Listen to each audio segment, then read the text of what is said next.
যে মাঠে বিএনপি খেলতে চাচ্ছে এই মাঠ এবং এই খেলার নিয়ম বিএনপির জন্য তৈরি করা না, এটা আওয়ামী লীগের জন্য তৈরি করা। তাহলে বিএনপিকে একটা মোর ডেমোক্রেটিক মাঠ কাটতে হবে এবং নিয়মটাও সেখানে বানানোর ক্ষেত্রে লিড দিতে হবে, আমরা তার সাথে আছি। কিন্তু বিএনপি সেটা করে নাই। বিএনপি এখন আপনি দেখবেন আওয়ামী লীগের রিপ্লেসড হতে চাচ্ছে এবং যে কানাঘুষা শোনা যাচ্ছে দিল্লির সাথে তাদের যে অ্যালাইনমেন্ট, এটা যদি হয়ে থাকে, আমি বলবো যে বিএনপি গত 20 বছর যে দিল্লি তাদেরকে গত 20 বছর ক্ষমতার বাইরে রাখলো, তারা কিছুই শেখে নাই এখন। এবং সপক্ষে কি কোনো তথ্য প্রমাণ আছে? আমি আপনাকে একটা জিনিস বলি, আপনি দেখবেন যে ভারতীয় সেনাবাহিনী প্রধানের মন্তব্য খেয়াল করবেন, ভারতের প্রতিদিন মিডিয়া কি বলা হচ্ছে যে ভারত এই 7 জানুয়ারি নির্বাচনের আগে তারা বলল যে বাংলাদেশে আমরা নির্বাচন চাই না। কেন?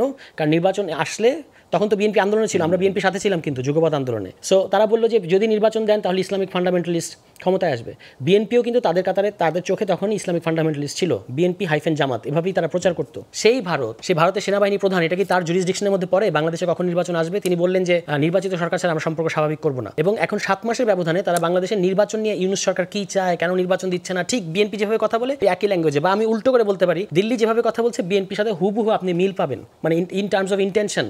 ইভেন পলাতক আরাফাত সাহেবও মাঝে মাঝে ফেসবুক স্ট্যাটাসে যা বলেন তার সাথেও বিএনপির বক্তব্য মিলে যায় যে এই সরকারের নিরপেক্ষতা নাই। বিএনপিও কিন্তু এই প্রশ্ন তুলেছে। সুতরাং আমাদের কাছে সন্দেহ হয়, আশঙ্কা হয়, মানে এটা মানে আমি একেবারে 2+2=4 দিয়ে আপনি মেলাতে পারবো না, কিন্তু এই আশঙ্কা তো হচ্ছে। কারণ বাংলাদেশের সবচেয়ে বড় জাতীয়তাবাদী শক্তি ধারণা করা হয় বিএনপিকে, কিন্তু তারা যদি এখন আবারও এই 20 বছরের এরকম অভিজ্ঞতা থাকার পরেও এই ফাঁদে পড়তে যায় দ্রুত ক্ষমতায় যাওয়ার জন্য, এটা তাদের জন্য খুব ভয়ঙ্কর মানে হতে যাচ্ছে। বাংলাদেশের সম্পর্কের ক্ষেত্রে ডেমোক্রেটিক বা ইলেক্টেড গভর্নমেন্টের একটা বাড়তি মাইলেজ আছে না? না, অবশ্যই। আমরা কেউ তো কখনো বলি নাই যে ইলেক্টেড গভর্নমেন্ট আসবে না বাংলাদেশে, বা আমরা বলেছি যে ইলেকশন মানেই ডেমোক্রেসি, শুধু এটাকে আমরা কন্টেস্ট করেছি।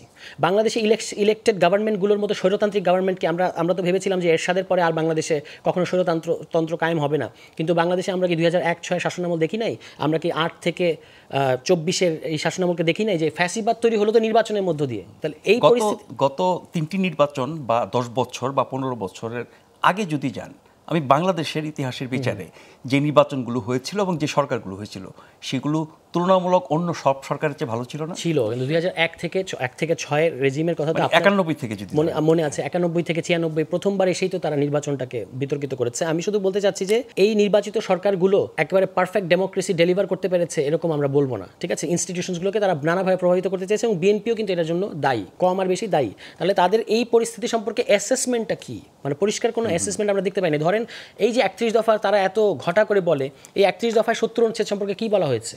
আমরা ক্ষমতায় গেলে এটা নিয়ে পরীক্ষা নিরীক্ষা করে দেখব। That's the language. আপনি এখন সার্চ করে দেখেন, পরীক্ষা নিরীক্ষা করে দেখবো মানে কি আপনি আসলে এটা বদলাবেন না তো, আপনি তো আপনার সংসদ সদস্যদেরকে স্বাধীনভাবে কথা বলতে দেবেন না।